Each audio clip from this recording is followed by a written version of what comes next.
You spoke about uh, having your loved ones there for you.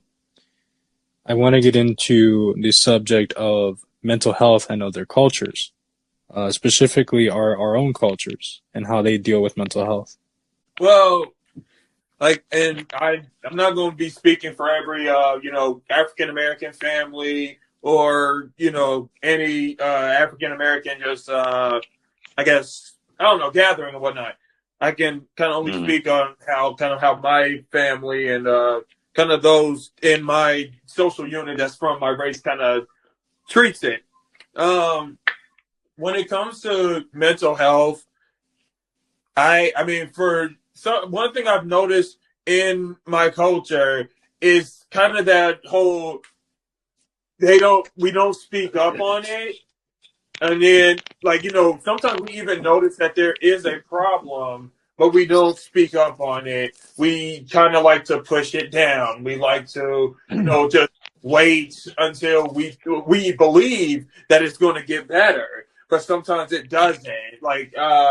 I kind of see it similarly to kind of how we approach just going to a doctor sometimes, where it's just like there ain't nothing wrong with me. I feel fine. I'm still walking, but that's not a diagnosis. That doesn't mean that everything's fine. Just because you haven't dropped to the ground, that doesn't mean that there's nothing wrong with you. There could be something happening that's just underneath the surface. And when it does come mm, to mental health, I do believe that in my community a little bit, there is that just, yeah, it'll solve itself mentality. Sometimes we use agents like drugs and like alcohol, and we use outlets like even sex. Like we use all these forms of distractions to try to push away the subject of what's going on with me. Because it's believed, you're having a conversation with yourself, you're crazy. But in fairness, if you don't have conversations with yourself and it's in like constant communication with how am I feeling, how am I doing, then mm. you could be moving in error.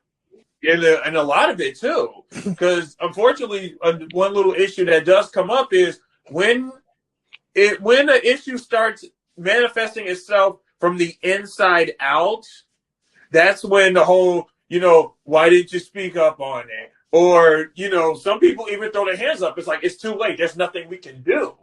But in truth, it's like, yes, there's still time.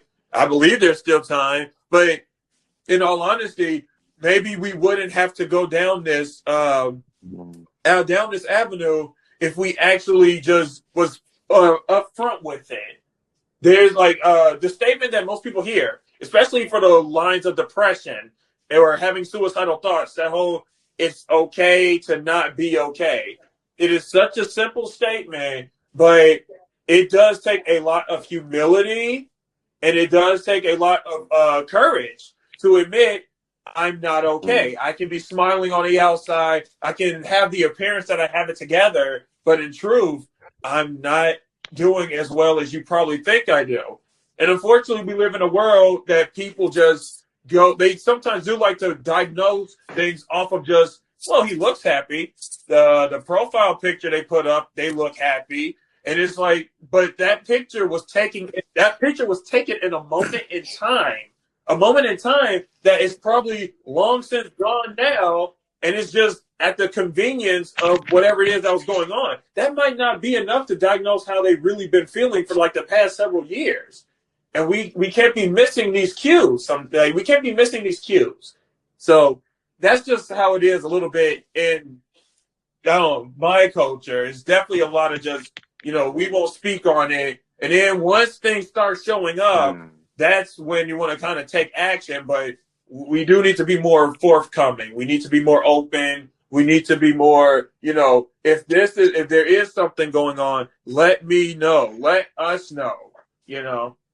I know, I know from Yeah. what I've seen, it is a majority of the same thing as Ian said. There's a lot of people who do or who may have, something going on, mentally or emotionally, and they're using, distractions. We could also call them coping mechanisms, but at the end of the day, they're distractions. Mm. It's very hard to admit that you're not okay. I think there's a little bit of stigma there Yeah. too, from like family or generational wise, especially like, if we are to be like take it gender wise, right? Like if you're seen to explicit emotion as a man, you're looked at as, a bitch. You're a bitch. No. And then if you show any type of like hyperactive emotion as a woman, you're looked at to be crazy. And it's just like I think we have to do away with all that. The one thing that like not preventing us, but just it's keeping us from it is just putting more of an emphasis on mental health. When I know again, there's mental health awareness month, but like really there shouldn't be, at least in my opinion. Mental health should be you should be aware of mental health at least, all the time.